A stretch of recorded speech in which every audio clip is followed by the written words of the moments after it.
Assalamualaikum warahmatullahi wabarakatuh. Innal hamdalillah nahmaduhu wa nasta'inuhu wa nastaghfiruhu wa na'udzu billahi min shururi anfusina wa min sayyiati a'malina. Man yahdihillahu fala mudilla lahu wa man yudlil fala hadiya lahu. Asyhadu an la ilaha illallah wahdahu la syarika lahu wa asyhadu anna Muhammadan 'abduhu wa rasuluh. Subhanaka la ilma lana illa ma 'allamtana innaka antal alimul hakim. Rabbi shrah li sadri wa yassir li amri wahlul 'uqdatam min lisani yafqahu qawli, amma ba'du. Alhamdulillah, syukur pada Allah Subhanahu wa taala. Di hari Ahad yang mulia ini, yang berbahagia ini, kita dipertemukan lagi untuk sesi pengajian kita dalam pengajian berkitab kita, ya, menggunakan buku Fiqhul Manhaji, ya, maksudnya kita belajar fiqh, ya, belajar fiqh. Belajar fiqh itu wajib ke atas setiap orang Muslim. Namanya dia orang Islam, dia wajib belajar. Namanya fardu ain. Ya, dia akan dituntut nanti di akhirat, kenapa kau tidak belajar? Ataupun kenapa kau jadi bodoh? Kenapa kau tidak tahu? Kenapa kau tidak belajar? Kami sudah bekalkan ilmu, sudah bekalkan usia kepada engkau, kenapa kau tidak belajar? Bila alasannya malas, tidak ada masa, maka itu alasan-alasan yang tidak diterima. Sebab semua manusia dibebankan dengan tanggung jawab. Bila budak-budak dibebankan tanggung jawab untuk pergi ke sekolah, kena bangun pagi, kena belajar, itu namanya mujahadah. Mujahadah, ujian dalam menuntut ilmu. Bangun pagi, mengantuk, pergi sekolah jam 7, balik tengah hari lagi, pergi lagi sekolah agama, malam pergi mengaji, pergi madrasah lagi. Memang begitu kehidupan kita. Mau bersenang-senang, bukan begitu dalam agama Islam. Agama Islam, kita rehat di kubur. Kita senang-senang di dunia, tapi jangan yang terlalu bersenang-senang sampai satu masa kita tidak ada masa untuk menuntut ilmu. Maka kita akan jadi bodoh dalam agama.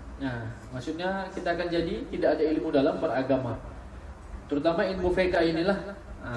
Sekolah kita sudah belajar, ada fiqh, diajar wudu, diajar mandi wajib. Sebab itu memang kewajiban setiap orang Islam. Jadi bukannya belajar ABC saja, ilmu dunia, ilmu akhirat juga kena tahu. Dengan ilmu inilah insan itu, seorang hamba itu dapat mendekatkan diri kepada penciptanya, Allah Subhanahu wa taala. Jadi wajib, bila kita menuntut ilmu selagi mana kita hidup, sampai kita mati, berhenti sudah. Sampai roh di dalam badan tadi keluar sudah, maka tidak wajib untuk ilmu lah. Tinggal ditanya saja di sana, berapa ilmu yang kau bawa? Ilmu yang kau belajar tu menambahkan imanmu kah, ataupun menambahkan kesombonganmu, ataupun kemalasanmu, ataupun kemewahan yang kau ada tu, nikmat yang kami berikan membuatkan kau bermalas-malasan, ataupun apa? Maka semua itu akan dipertanyakan. Jadi kita menuntut ilmu ini yang mujahadah lah. Habis alihat ada li kelas PK, aduh. Habis tu kelas dah ada masa 1 jam. Jadi kena mujahadah lah, pasangkan niat betul. Aku ikhlas ni memang aku memang untuk belajar agama. Mudah-mudahan dengan apa yang aku belajar hari ini dapat menambahkan ilmu pada diriku, dapat memperbaiki ibadatku. Ya. Ibadat-ibadat yang betul sahaja yang akan diterima oleh Allah. Ibadat yang tidak betul, maksudnya tunggang langgang, tidak seperti mana yang Nabi ajarkan, tambahan pula dibuat-buatnya sendiri yang tidak pernah Nabi ajar, maka itu akan dipersoalkan.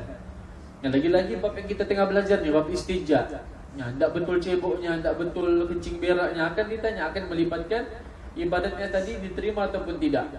Itu namanya bab istinja. Sebab satu masa Nabi pernah lalu dalam sebuah kubur, ya, 2 hamba dalam kubur ini sedang disiksa. Lebih kurang mafhum Nabi itu, sedang disiksa disebabkan tidak betulnya cara mereka beristinja. Tidak betul cara dia buang najis, cara bercebok yang tidak bersih apa semua, maka disiksa. Itu salah satu siksaan di kubur. Bila kencing atau berak kita tidak betul cara membasuhnya itu. Yang itu apatah lagi yang kencing terus main zip terus jalan lagi, tak bercebok lagi lah, kesian. Ya, dengan tak bersihnya lagi, dengan kencing berdirinya, besok tak dikasih siram lagi, meninggalkan bau lagi. Maksudnya tidak ada ilmu agama dalam kepalanya. Tidak ada kebersihan yang perlu dia jaga. Sudahlah dia tidak bersih, najisnya, habis itu memudaratkan, menyusahkan orang lain lagi. Situ kita tidak nampak, tapi Allah nampak perbuatannya. Semua akan terungkap di sana. Jadi pentingnya kita belajar fiqh, ya. Jadi fiqh tajuk kita setakat ini kita belajar tentang istinja. Istinja hari itu kita belajar sudah pendahuluan dia, ya. Mungkin kita boleh ulang sedikit sebelum kita masuk ke tajuk seterusnya, ya. Istinja itu bermaksud membersihkan menggunakan air. Istinja kita selalu dengar tuh istilah istinja, istilah bermaksud membersihkan najis yang keluar daripada kubul dan dubur, kemaluan kita. Membersihkan najis yang keluar daripada kemaluan. Adapun membersihkan najis yang bukan keluar daripada kemaluan, contoh tekan hati ayam, tekan hati anjing, itu bukan namanya istinja. Itu membersihkan najis seperti biasa. Istinja ini yang keluar daripada kemaluan gitu, itu namanya istinja, menggunakan air.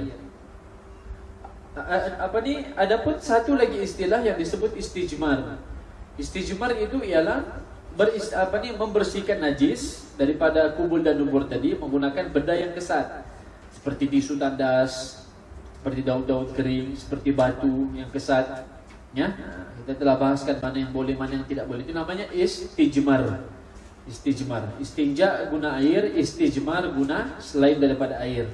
Jadi dua istilah itu digunakan dalam ilmu fiqh, ya, dalam membersihkan najis kita, ya. Jadi seterusnya kita sambung pula adab buang air. Adab istilahnya bahasa tahu adab berak dan bercebok. Begitulah istilah supaya nak faham. Istilah yang mudahnya, yang bagusnya adab buang air dan beristinja, sama ada buang air kecil ataupun buang air besar, ya. Oke, adapun adab-adabnya, adab-adabnya ada terbahagi kepada 4. Ada adab yang berkaitan tentang tempat buang air tadi, tempat tandas tadi. Ada adab ketika membuang air di dalam tandas. Ada adab yang berkaitan tentang arah kita buang air, kita berak maksudnya, dan adab membasuhnya dan adab membasuhnya. Ada 4 kategori. Kita masuk yang pertama, ya. Adab-adab yang dituntut atas orang Islam melakukannya ketika buang air dan beristinja ialah, pertama, adab yang berkaitan dengan tempat buang air, ya, berkaitan tentang tempat buang air. Maksudnya tandas lah, tempat buang air kita tandas. Kita modern sekarang ada tandas di mana-mana. Dalam rumah pun ada tandas. Dulu Nabi kalau dia nak beristinja keluar daripada rumah, membawa lagi air ataupun batu, ataupun dia suruh pembantunya untuk bawakan batu untuk dia bersihkan najisnya. Tapi zaman kita moden, Allah takdirkan kita ni hidup zaman moden yang tandasnya sudahlah ada, habis itu cantik lagi. Kadang-kadang yang terlalu moden susah pula kita menggunakan, tembak sana tembak sini airnya, ya. Oke, berkaitan tentang buang air, yaitu hendaklah menjauhi tempat yang berikut ketika buang air kecil ataupun buang air besar. Apa tempat yang perlu dihindari? Yang pertama, laluan orang ramai atau tempat duduk yang menyebabkan mereka terganggu. Ya, laluan orang ramai atau tempat duduk yang menyebabkan mereka terganggu. Dahulu mungkin ada orang yang tandasnya di luar pada zaman Nabi. Jadi walaupun dia kencing di luar, tapi cari di belakang-belakang bukit ataupun di tempat-tempat yang tidak dinampak oleh orang. Kan padang pasir. Maksudnya kau boleh tengok jauh orang tu berak, orang tidak akan nampak kau berak dari jauh. Ya. Jadi tidak boleh dia, walaupun padang pasir itu luas, ini zaman dulu ya, walaupun padang pasir itu luas, tapi kalau kita tengok kawasan itu memang tempat selalu orang lalu, janganlah berak di situ. Nabi tidak suruh berak di tempat yang mana unta-unta lalu-laluan. Macam mana mau tahu dia dilalu tu? Ada bekas-bekas dipijak tu kan? Jangan di situ. Jadi adapun hari ini kita tidak berak atau kencing di tepi-tepi jalan, sebab kita ada tandas. Cuma hari ini mungkin orang kencing atau berak di tangga-tangga bangunan tu. Bau-bau pesing tu kan? Kita pun pelik. Sebab apa dia kencing di situ? Bila mana-mana lah kita naik bangunan lama mesti bau pesing di situ. Kadang-kadang kita mau sumpah juga, siapa lah punya siapa punya kemaluan lah yang kencing di sini nih, ya. Sampai ada notis sudah situ dilarang kencing di sini, ya. Itu maksudnya tidak ada ilmu, tidak ada akal. Ilmunya tidak ada, akalnya pun tidak ada. Kalau dia budak-budak mungkin dimaafkan. Terkencing, tak tahan. Ini memang besar-besar tuh. Bujang-bujangnya yang bapak budaknya pun ada. Ya. Jadi itu tidak boleh. Ya, tidak boleh menyebabkan mereka terganggu. Hal ini berdasarkan hadis Abu Hurairah radhiyallahu anhu bahwa Nabi SAW bersabda, "Ittaqul la'anaini." Qalu wa man la'anani? Qala alladhi yatakhalla fi tariqin nasi aw fi dhillihim. Yang bermaksud, takutlah kamu kepada dua perkara yang membawa kepada laknat. Para sahabat bertanya, apakah dua perkara tersebut? Rasulullah menjawab, orang yang buang air di tempat laluan orang ramai, tempat jalan, atau tempat orang berteduh. Ya, karena di pondok-pondok pun mungkin ada juga. Tapi jarang kita tengok tai lah, biasa bau air kencing saja. Ya. Jadi dua golongan ini dilaknat oleh Allah. Ya, dilaknat. Oke, seterusnya tidak boleh di lubang tanah, tembok atau seumpamanya. Di lubang ular, di lubang-lubang mana-mana yang kita tengok, kita buka seluar terus tembak. Macam tembak air tu kita menyuci kereta, ditembak. Ya, ini kerana ianya akan menyebabkan gangguan yang dikhawatiri, dirisaukan terdapat binatang berbisa. Seperti kalajengking di dalamnya ataupun ular yang mana mereka akan keluar dan mencederakannya. Mungkin ada ular, dia rasa macam hujan, kenapa panas pula hujan di atas ni, kan? Ada pun lubang kalajengking ke lubang apakah, dia rasa macam yang kena sedap si angin. Rupanya air kencing manusia. Mungkin dari luar ataupun mematuk ke kita, bengkaklah. Begitu juga binatang yang lemah. Jadi kalau kita risau binatang yang buas, kalau binatang lemah di dalam yang memang tidak boleh menyengat, maksudnya kita menzalimi dia, kesian. Mungkin semut ke apa di dalam begitu, lemas dengan air kencing kita lah. Ya, kesiannya pula. Itu maksudnya menzalimi makhluk Allah. Itu pun kita akan ditanya juga, kenapa menzalimi makhluk Tuhan yang lain? Ingat, semua makhluk di dunia ini berzikir, bertasbih kepada Allah.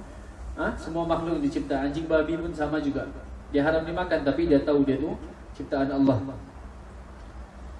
Hal ini berdasarkan hadis. Semua ini kita buktikan dengan dalil-dalil daripada Al-Quran ataupun hadis Nabi. Nabi SAW daripada Abdullah bin Sarjis berkata, Naha Rasulullah SAW an yubala fil hujri. Yang bermaksud Rasulullah SAW melarang manusia buang air kecil ataupun kencing di dalam lubang tanah demi menjaga kemaslahatan makhluk lain, kesian. Ya, itu adab kita. Kita tidak buat begitu pun Allah tetap ambil pahala kita. Bagus manusianya begini. Pahala itu kita tidak nampak, tapi tetap malaikat kiri kanan kita akan mencatat. Ya, sekecil apapun. Seterusnya di bawah pokok yang sedang berbuah, pokok rambutan kah, pokok mangga kah, pokok payas kah, pokok pisang kah, untuk mengelakkan buah yang gugur daripada tercemar dan menjijikkan, sama ada buah tersebut dimakan atau diambil manfaatnya. Kenapa takut kita kencing di situ, risau kalau buah itu gugur ke apa? Kita sudah kencing, air kencing ada di situ, najis tuh di atas tanah, buah gugur kan tadi, terjatuh, maka buah tadi akan dikhawatiri, risau buah itu akan bercampur dengan air najis di bawah tadi. Maka dia akan jadi jijik lah kalau orang makan, kesian. Kalau orang makan, maksudnya kita menzalimi orang yang mau makan buah tersebut. Dia tak tahu bekas kita kencing di situ. Lain rasanya lah, ya, walaupun dikupas kulitnya. Ya, sama ada buah itu dimakan ataupun diambil manfaatnya daripada itulah. Ya. Seterusnya di dalam air yang tenang atau tidak mengalir. Di dalam mana? Di dalam baskom kan ya. Dalam air yang tenang dan tidak mengalir. Ini adalah kerana manusia akan berasa jijik dengan air tersebut sekalipun air itu banyak dan tidak berubah sifatnya. Sekiranya air itu berubah, ia akan terbuang begitu sahaja, apatah lagi air itu kurang daripada 2 kullah. Ya. Hal ini berdasarkan hadis daripada Jabir radhiyallahu anhu, Nabi SAW bersabda, Naha Rasulullah SAW an yubala fil ma'ir raqid. Yang bermaksud baginda melarang manusia kencing di dalam air yang tenang. Ya, di dalam air yang tenang.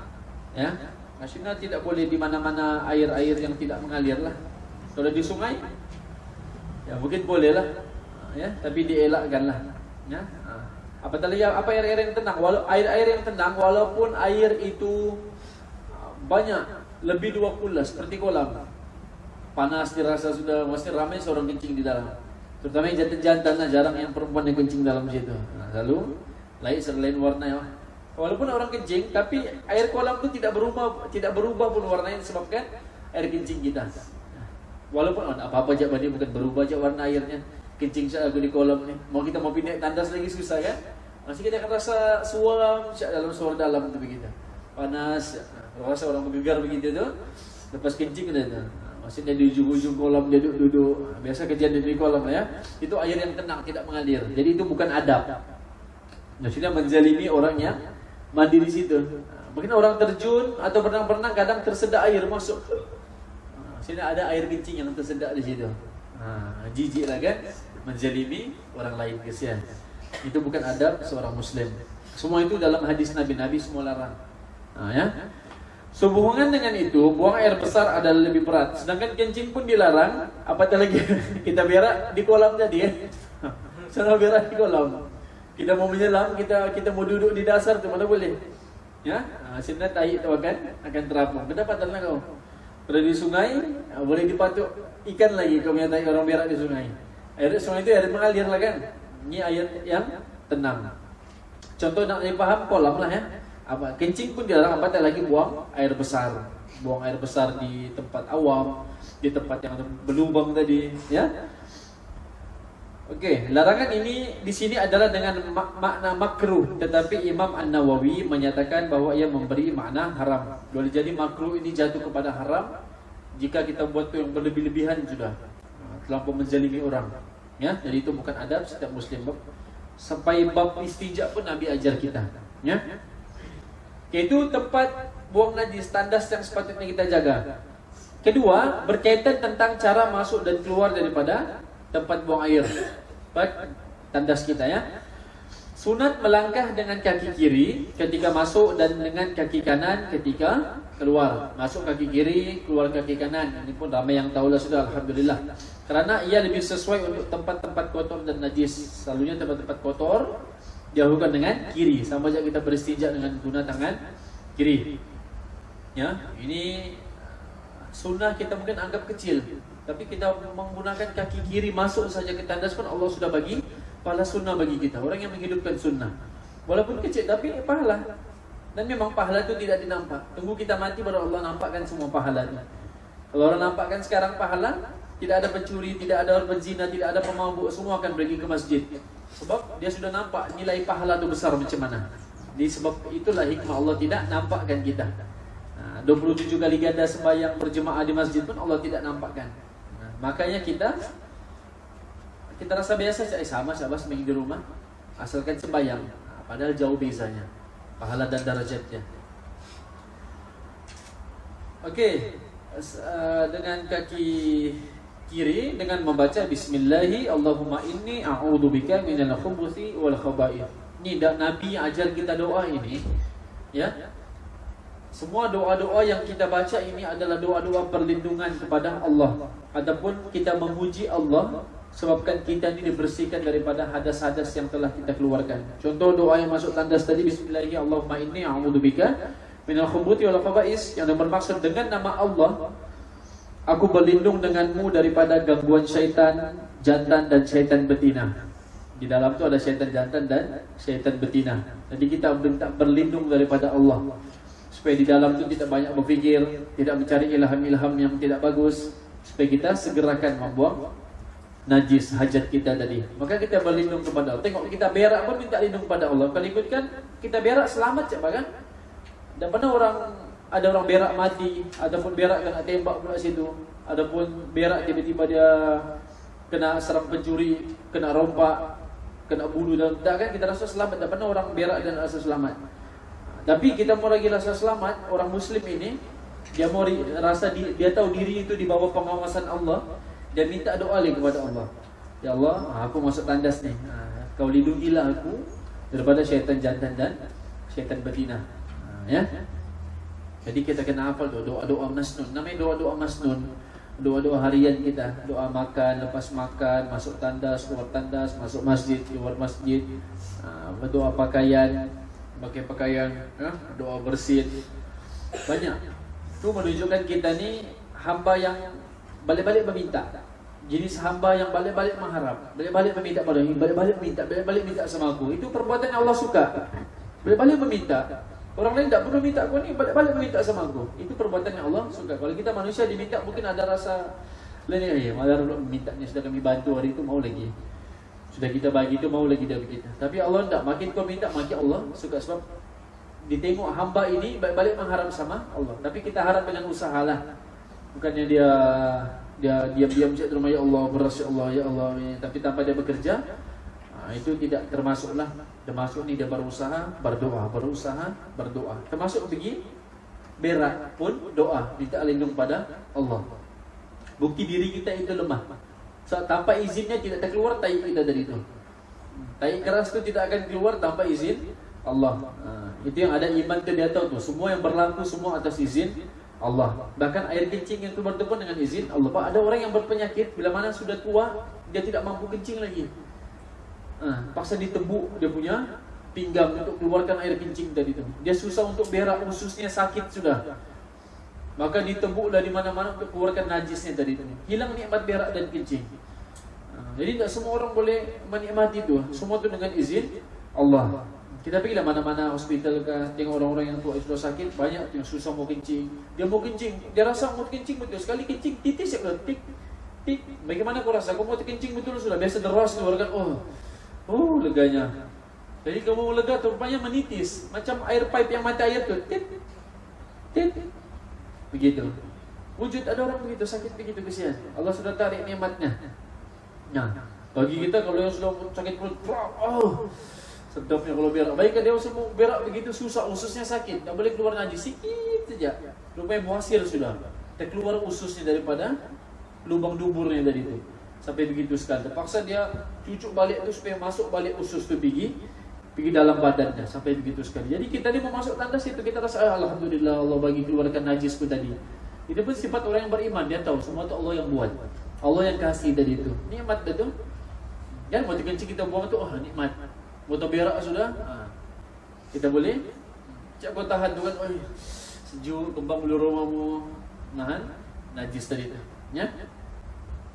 Seterusnya, itu ya, bab-bab itu tu pun kita mesti syukur. Padahal benda tai je pun kan, benda najis pun waktu patut disyukuri. Okey, dan keluar daripada tandasin menggunakan kaki kanan, doanya pula harap yang dihafal semuanya, ghufranaka alhamdulillahilladzi azhaba 'anil adha wa 'afani. Ya, ini pun kita sebut, kenapa disebut ghufranaka? Nabi sebut ghufranaka, memohon keampunanmu wahai Allah. Sebab Nabi sentiasa bibirnya dibasahi dengan zikir, menyebut nama Allah, mengingati Allah. Di tandas sahaja Nabi tidak boleh sebut nama Allah di tempat yang kotor. Maka dia keluar pun dia memohon ampun pada Allah. Ya Allah, aku mohon ampun padamu. Dalam tandas aku tidak bisa menyebut namamu, seperti mana aku selalu sebut namamu dalam kehidupanku seharian. Di tandas pun tidak boleh. Jadi segala puji bagi Allah yang telah menghilangkan daripada aku anil adha, segala penyakit. Ya, segala penyakit. Kita berak dan kencing tu penyakit yang keluar tu. Kalau kita tidak berak, penyakit badan kita ni, gembung badan kita. Angin tidak keluar, rasa masuk angin. Kencing tidak dapat lawas, akan jadi batu karang. Berak tidak betul, akan jadi usus kita bengkak. Nah, bayangkan najis dalam situ, tak boleh terbuang. Jadi cara buangnya, tebuklah. Kan? Macam pipe tak boleh keluar. Di mana ni pipe tak boleh keluar? Pasal dipotong di mana-mana pipe tu kan. Begitu usus kita dipotong, keluar mana-mana yang menyangkut tadi tu, baru dijahit balik. Begitu. Pada doktor begitu tu, ilmu doktornya. Jadi kalau orang berak lancar tu pun nikmat tu, alhamdulillah. Ya, dia keluar, dia puji Allah, ya Allah, alhamdulillah. Allah yang telah keluarkan semua najisku tadi. Ya, kami berharap keampunanmu, segala puji bagi Allah yang menghilangkan perkara yang menyakitkan daripadaku dan menyihatkan diriku. Segala puji bagi Allah yang telah merasakan kelazatannya dan mengekalkan kekuatannya kepadaku serta menolak gangguannya daripada aku. Jadi doa-doa itu kita, baru Allah suka yang kita, ridho dengan kita. Bagus hamba ni. Keluar tandas pun minta sama aku. Masuk tandas meminta, keluar tandas meminta, semua meminta. Itulah sifat seorang hamba. Harta buang najis pun dia meminta pada Allah. Okey, ketiga, tadi adab dia adab ketiga berkaitan tentang arah. Arah mana kita boleh kencing, mana arah kita tak boleh kencing. Okey, haram menghadap kiblat. Haram menghadap kiblat atau membelakanginya, di belakang kiblat. Ketika buang air, sama ada kecil ataupun besar, sekiranya berada di tempat lapang dan tidak ada perlindungan yang melindungi auratnya. Ya, tidak boleh menghadap kiblat di mana? Di kawasan lapang. Dulu kawasan lapang tidak ada tandas, di padang pasir. Jadi kalau di padang pasir, di padang manakah kamu berak, di hutan, di mana-mana yang tidak ada pelindung bagi kamu, bila mana kamu tahu di situ arah kiblat, tidak boleh menghadap kiblat dan tidak boleh membelakangi kiblat. Jadi menyeronglah. Nah, ini kalau tidak ada dinding ataupun tidak ada pemisah untuk kau bertapuk daripada orang. Tapi alhamdulillah kita ada tandas. Jadi bila mana kita ada tandas, maka tidak apa-apa, tidak mengapa untuk kita menghadap kiblat. Yang tidak boleh tadi kalau memang kawasan lapang yang bukan bentuk tandas seperti kita hari ini, maka dia tidak boleh. Di zaman dahulu Nabi kalau dia buang hadas di luar, pastikan tidak menghadap kiblat dan tidak membelakanginya. Ya. Begitu juga haram berbuat demikian di dalam binaan yang bukan disediakan untuk tempat buang air dan tidak memenuhi syarat-syarat pelindung seperti di atas. Disyaratkan jarak antara pelindung tersebut dengannya tidak melebihi 3 hasta. Jadi pintu bersamaan 150 cm. Jika binaan tersebut memang disediakan untuk tempat buang air, maka harus menghadap kiblat atau membelakanginya. Ini maksudnya kalau tandas, dalam tandas tidak apa-apalah. Tapi kalau sebaiknya kalau kita sebaiknya kita elakkan. Jadi kalau kita buat rumah sekalipun, pastikan kita tengok kedudukan kiblat di mana, baru kita buat kita punya tapak rumah. Kita buat kita punya tandas tu yang tidak menghadap kiblat dan tidak membelakangi kiblat. Macam sini kiblatnya di depan. Jadi tandas macam ini betul sudah kan? Tidak menghadap kiblat, dia menyerong begini. Ya. Dan tempat buang hadas kita tu antara pelindung tadi tu tidak terlalu jauh. Seperti tandas kita okeylah kan, di rumah kita buka pintu terus nampak mangkuk tandas. Ni kalau kita buka pintu jauh lagi mangkuk tandas di depan. Itu tidak bolehlah, jauh pula begitu kan. Hal ini berdasarkan hadis ya daripada Abu Ayyub Al-Ansari radhiyallahu anhu daripada Nabi sallallahu alaihi wasallam bersabda, "Idza ataitumul gha'ita fala tastaqbilul qiblata wa la tastadbiruha bi baulin aw gha'itin walakin syarriqu aw gharribu."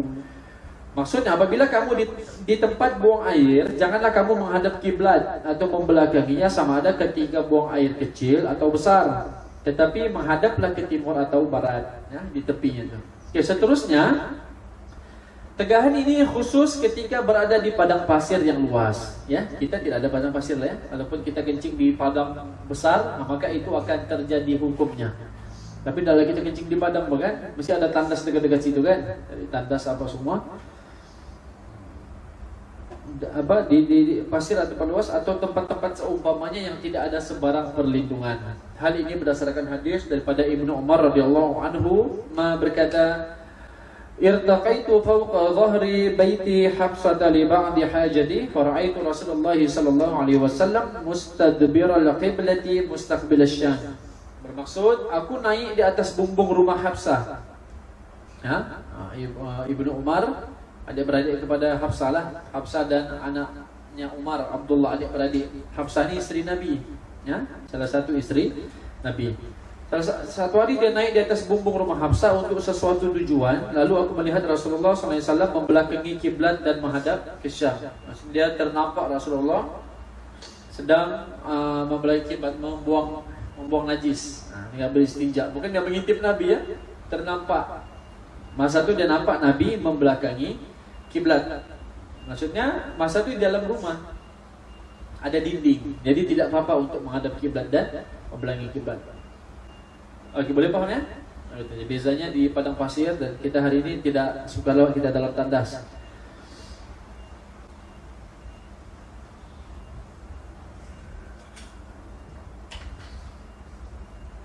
Keempat, adab membuang air. Keempat, berkaitan tentang adab buang air. Tadi tentang tempatnya, habis itu tentang arahnya. Sekarang pula membuang air. Tempat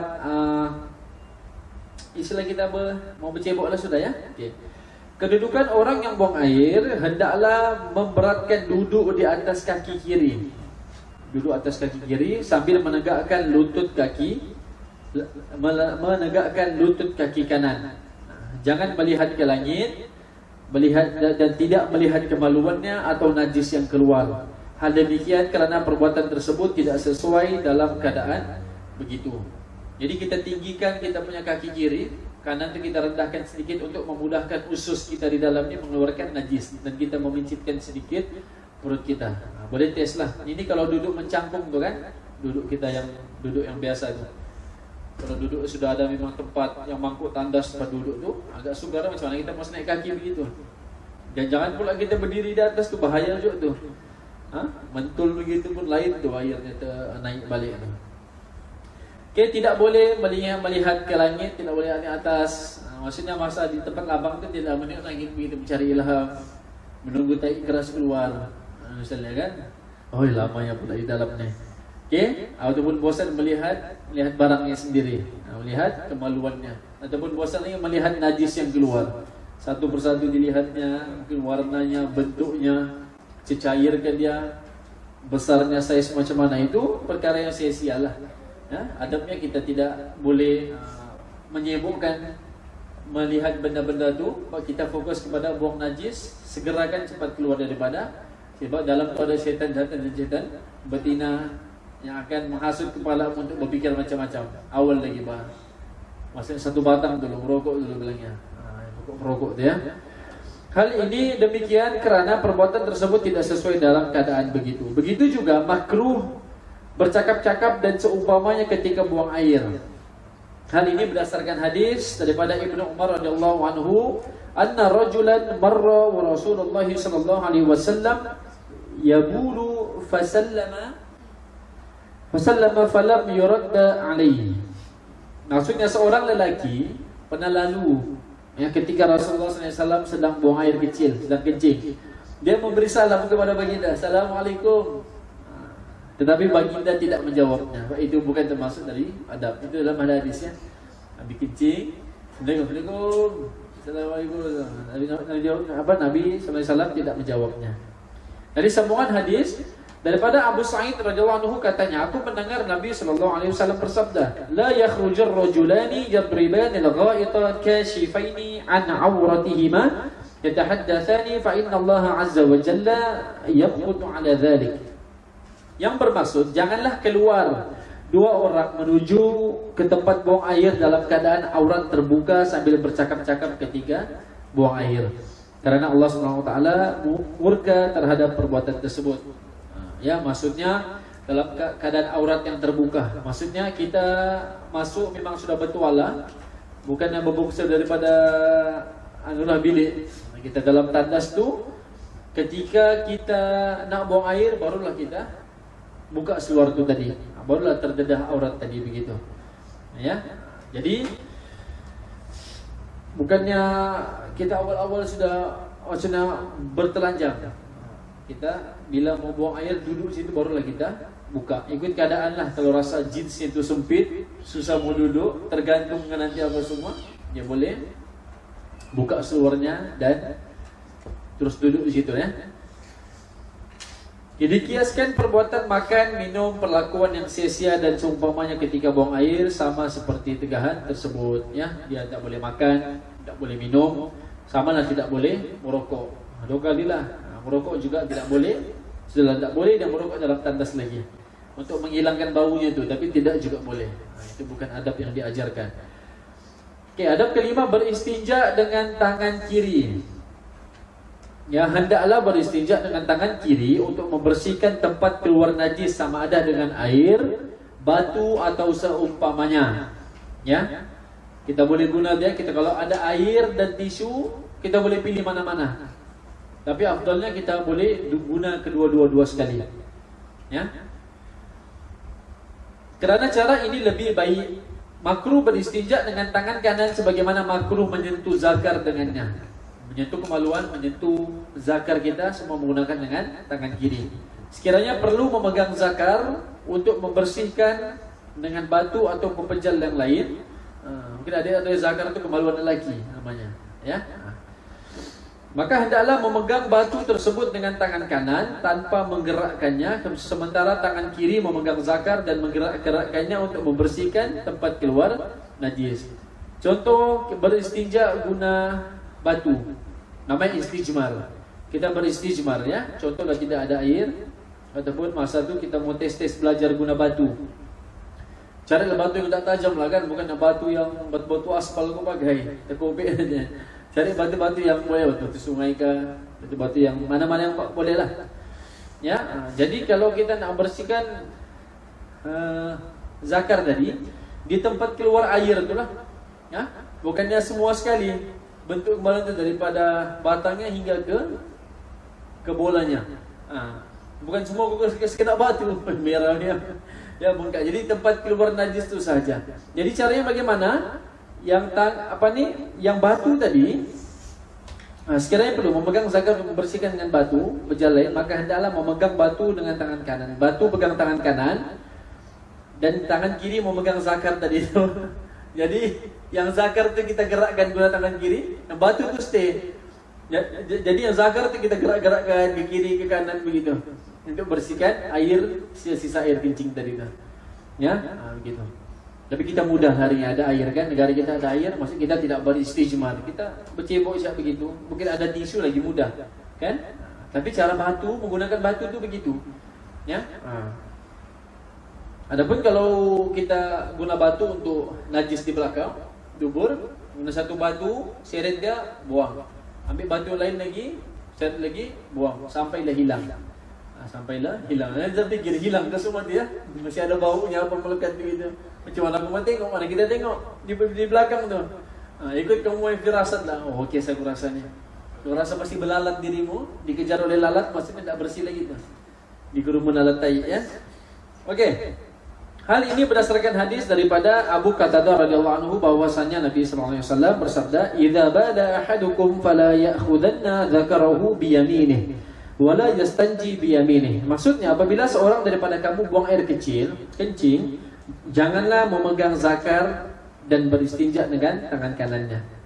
Janganlah pegang dengan tangan kanannya. Jangan dia beristinja dengan tangan kanan dan jangan juga pegang barangnya zakar yang menggunakan tangan kanan. Dengan tangan kiri lah. So, tangan kiri ini apa yang melibatkan kiri melibatkan yang kotor lah. Yang mulia ni melibatkan tangan kanan. Ya, sama jak masuk tandas pun begitu. Okey, sebagai tahu itu antara adab-adabnya. Seterusnya apa pula hukum kencing berdiri? Kalau kencing berdiri, ya, ada hadis Nabi satu kali pernah Nabi kencing berdiri. Kalau di tempat tu memang yang kawasan yang kotor, masa tu Nabi kencing di tempat yang longgokan sampah, tidak mudah untuk Nabi duduk, maka Nabi kencing berdiri sebabkan darurat pada zaman tersebut. Tapi di tandas bukan kira daruratnya kita kencing berdiri, maksudnya kita boleh untuk duduk. Nabi buat tu sebab masa tu longgokan macam ada sampah sikit, maka Nabi kencing berdiri pada masa tersebut. Itu sahaja. Tapi kita tidak boleh jadikan dalil yang boleh kita kencing berdiri. Itu ada alasannya.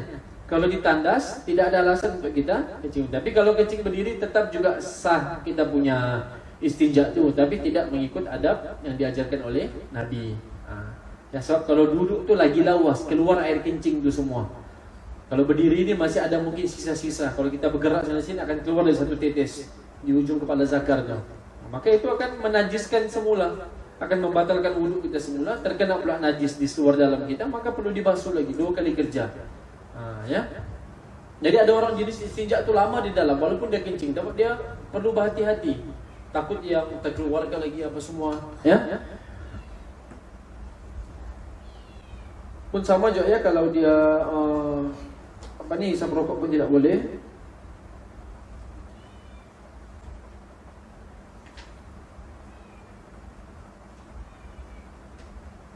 Terusnya macam mana pula kalau dalam tandas itu kita tidak boleh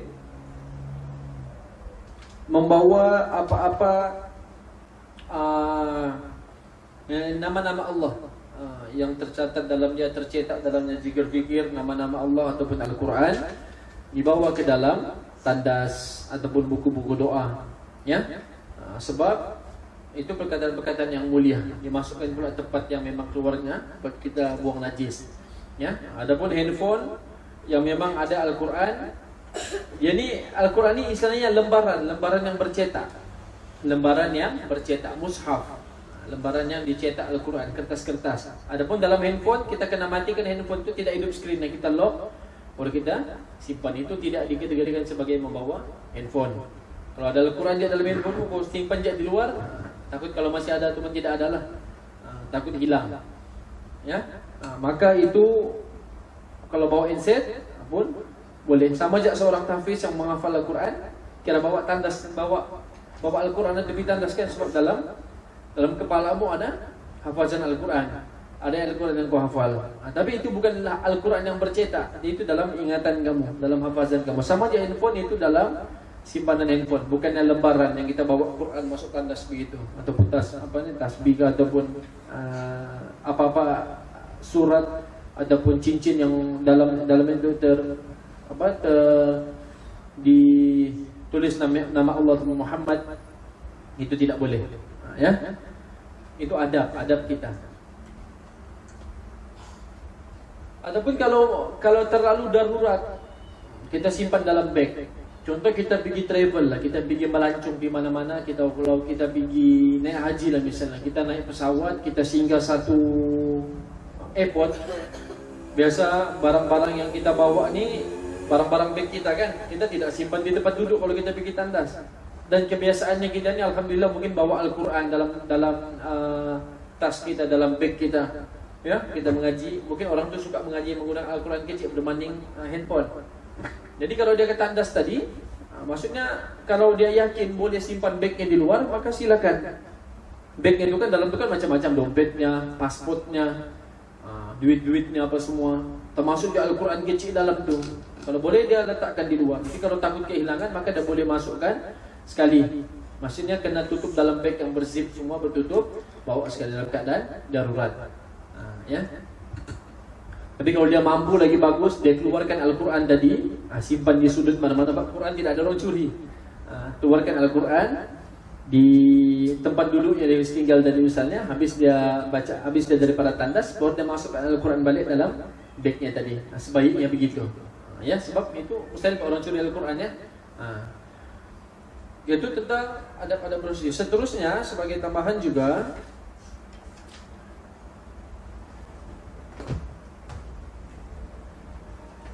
masa kita buang air tadi, kita tidak boleh menghadap kiblat dan membelakangi kiblat. Kalau di kawasan lapang, kalau dalam tandas kita boleh. Tapi kalau itu ketika buang air ya, ketika kita keluarkan najis kita. Tapi kalau kita bercebok sudah, beristinja, kita mau bersihkan sudah, itu tidak mengapa kalau kita menghadap kiblat. Itu tidak mengapa menghadap kiblat. Contoh tandas tadi dia menghadap kiblat dan dia mau jaga adab supaya tidak menghadap kiblat, maka dia berak mengiring. Biasa kaki itu duduk begini, pasti dia duduk begini untuk keluarkan najis tadi. Dia mau jaga adab. Tapi apabila sudah selesai dia buang najis tadi, dia mau bercebok sudah, dia mau menghadap kiblat semula, itu tidak mengapa. Yang tidak boleh tadi dia keluarkan najis. Adapun kalaupun dia sudah mau bersihkan bercebok tadi, maka boleh sudah dia menghadap kiblat. Ini selagi mana mampu dia jagalah ya. Kalau dia betul-betul mau jaga, silakan. Dan tidak mengapa juga kalau menghadap kiblat, misalnya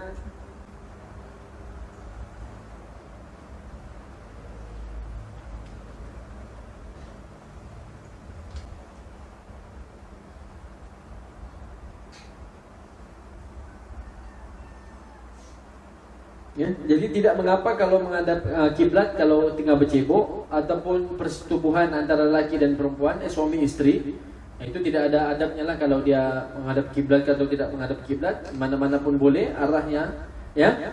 Ataupun kentut tidak ada yang adab yang menghadap kiblat ataupun tidak menghadap kiblat. Yang makruh ni kalau dia keluarkan najis tu, nampak ain najis tu, kentut tidak dinampak, ya. Jadi kau cari mana kiblatnya, mesti kentut sudah ni. Asas terbuang di situ, ya, oke. Jadi itu tidak termasuk tadi ya, jima antara suami istri dan membuang angin, buang kentut tadi. Terusnya tidak boleh juga kencing yang menghadap angin, kerana boleh jadi dia tu ada percikan yang memantul ke arah yang semula. Ini kawasan lapang lah. Kalau tandas tidak ada kipas pula kan yang boleh memercikkan air itu semula. Ya, kawasan yang lapang di padang pasir, dia kena cari yang kawasan yang tidak berangin, kawasan yang tidak melawan angin. Ya, maksud dia akan dikena diri sendiri balik. Nah, tidak boleh bercakap-cakap di dalam tandas, tidak memuji nama Allah di dalam, ataupun tidak menjawab seruan azan ketika mana tu sedang azan dilakukan. Allahu Akbar, Allahu Akbar, azan maghrib misalnya, kita tidak jawab di dalam. Ya, dalam tu tidak ada apa-apa yang disunatkan untuk ni. Semua tu dilarang.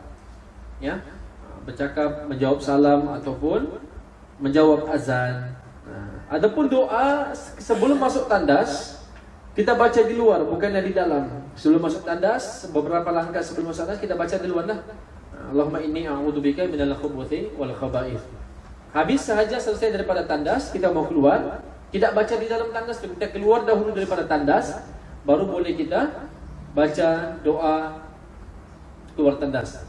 Ghufranaka alhamdulillahilladzi adhaba 'anil adza wa afani. Adapun tandasnya tadi kalau terpisah, contoh tandas-tandas yang cantik-cantik misalnya kan, yang kita masuk tandas awam, dia ada beberapa pintu kan untuk kita masuk. Di luar itu ada singki. Jadi yang tandas dikira itu adalah tandas yang kita masuk pintu tempat ada mangkuk tandas tu. Adapun yang di singki tempat kita cuci tangan itu tidak dikira tandas sudah, itu tidak dikira tempat buang najis sudah. Maksudnya kita keluar saja pintu tandas lepas berak tadi itu, menuju ke tempat cuci tangan ataupun yang ada cermin di situ. Situ boleh sudah kita baca doa keluar tandas. Yang tidak boleh tadi yang dekat mangkuk tandas di dalam itulah, kita keluar dahulu. Walaupun ada cuci tangan di situ singki, maka itu boleh sudah. Tapi kalau masih ragu-ragu lagi, ya di luar lah. Kita keluar lagi pintu yang paling besar tu kan, barulah baca. Maksudnya jadi dia memang tidak boleh di dalam tandas tadi itu menyebut nama Allah, ya. Itu semuanya adab-adab yang diajarkan oleh Nabi.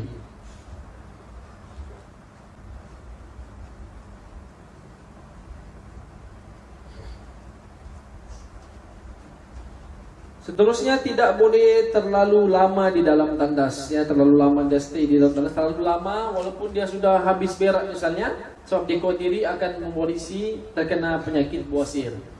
Bawasir tu makin lama kita berkangkang di situ, orang berak berkangkang, dia ada orang berak duduk begitu.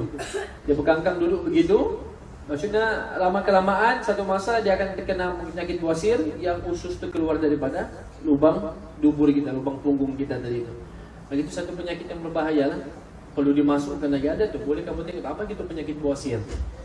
Ya, penyakit bawasir atau dalam bahasa Arabnya basur. Ya, itu antara adab-adab di dalam tandas. Jadi bila mana kita sudah selesai beristinja, pastikan kita yakin hilang rasa bau dan warnanya.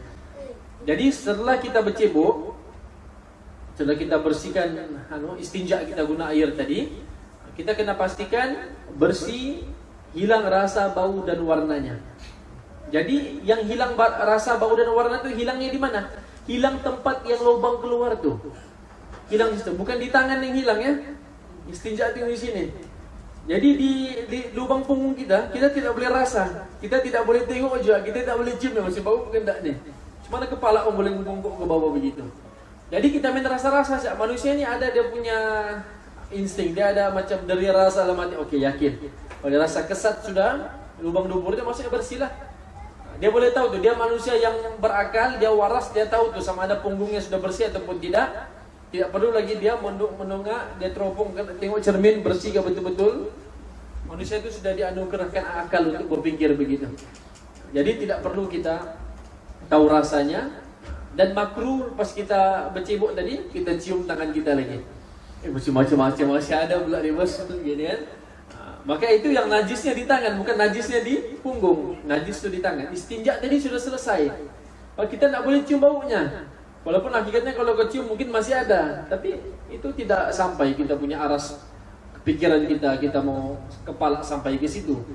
Jadi makruh untuk kita cium tadi. Tapi kalau rasa memang bau tanganmu, yalah kita sudah ada teknologi, ada sabun, kita boleh hilangkan. Di benda-benda kesat gosok-gosok di pasir, dia akan hilang tuh. Tapi kalau sampai tahap sudah tak boleh hilang, masih ada baunya sedikit, maka itu dimaafkan. Tangan kamu geser betul tanganmu sampai betul-betul luka berdarah baru hilang. Makanya kita beristinja untuk menghilangkan bau najis kita supaya mudah hilang. Afdalnya kita gabungkan dua-dua. Guna tisu dahulu. Kalau ada tisu, kita buang apa-apa yang tersisa di lubang tadi, barulah kita bilas guna air. Bayangkan masih ada tersisa tadi, kita terus gunakan tangan, maksudnya terkena tangan tu najis. Sebab itu ada bau. Jadi afdalnya kalau digabungkan dua-dua. Jadi jangan heran kalau di tandas tu ada disediakan tisu. Itu juga masuk dalam hukum agama Islam, menggunakan bahan yang kesat. Bukan kita tengok, oh ini jenis tak bercebok ni, pas berak pakai tisu. Tak, dia dikira bercebok walaupun dia hanya menggunakan tisu. Boleh guna tisu, boleh guna air, dua-dua pilih. Tapi gabungkan kedua-duanya lagi bagus. Guna tisu dahulu, hilang benda kesat tu, kita letak di situ. Dan juga tisu tu kan kita boleh flush sekali sebab dia tu mudah hancur. Kita flush. Maka itu akan mengurangkan bau di tangan kita. Maka itu lagi yakinlah kebersihan kita di situ. Maka itulah hilang rasa bau dan warnanya. Ya.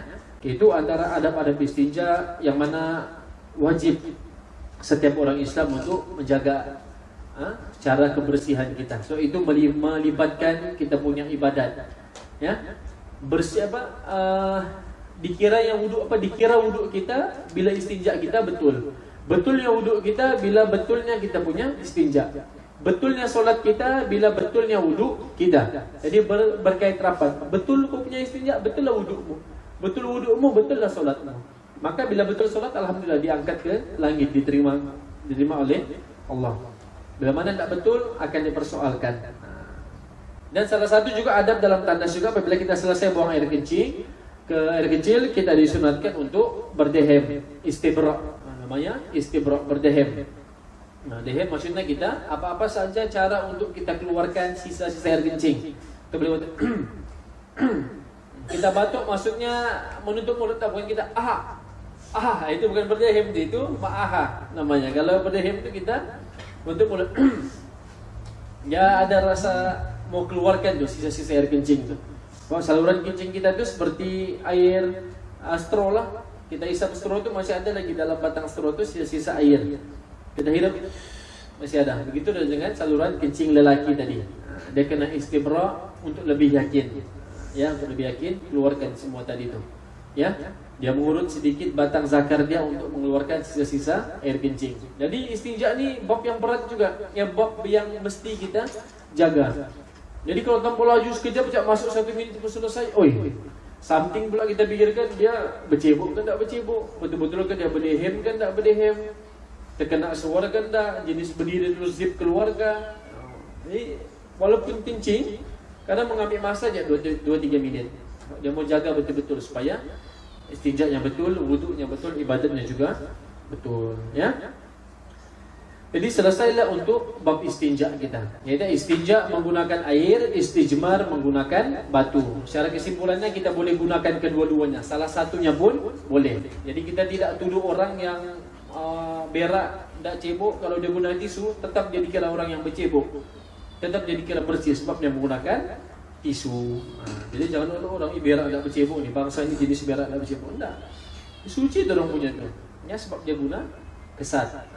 Jadi jangan guna tisu, kalau tisu makan tisu muka itu nak berapa kesat tu.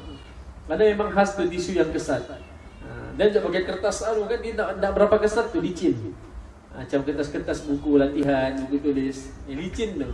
Kalau yang kertas tandas tu memang yang jenis mengesat, menarik tu, terus melekat gitu. Kita zaman moden maksudnya ada sudah benda-benda tu. Kita nak pakai daun, kita nak pakai batu-batu. Tisu tu pun kira moden sudah. Direka khas lagi untuk tandas punya. Lagi lebih yakin, ya. Oke, jadi setakat itu saja untuk hari ini bab istinja kita. Minggu depan kita akan masuk pula bab wudu. Wudu sama lah juga bab istinja kita belajar. Betapa belajar bab istinja kita tahu sudah cara bercebok. Tapi kita mau tahu lagi apa yang adab istinja. untuk lebih yakin kita biasanya. Wuduk juga begitu, kita pun sudah tahu kan, sudah belajar wuduk. Kenapa mau belajar wuduk lagi? Kita mau tahu dalam tu ada permasalahan-permasalahan yang kita tidak tahu. Apa sunnah-sunnah yang dalam wuduk yang perlu kita tahu? Oh rupanya begini. Oh cara Nabi begini. Oh rupanya tidak boleh begini. Oh rupanya mesti begini. Itu namanya menuntut ilmu. Akan ada perkara-perkara baru yang kita dengar. Ya. Jadi untuk hari ini itu saja, kita akan sambung di minggu hadapan. Mudah-mudahan ilmu yang kita kongsikan hari ini, ya, yang saya di sini berkongsi ilmu kepada kamu, bukan yang mau mengajar pada kamu, tapi berkongsi ilmu di antara kita. Yang mudah-mudahan bermanfaat untuk diri kita, untuk mendekatkan diri kita lagi kepada Allah Subhanahu Wa Taala. Itu saja untuk hari ini. Kita tutup dengan tasbih al-kafarah. Subhanakallahumma wa bihamdika asyhadu an la ilaha illa anta astaghfiruka wa atubu ilaik. Assalamualaikum warahmatullahi wabarakatuh.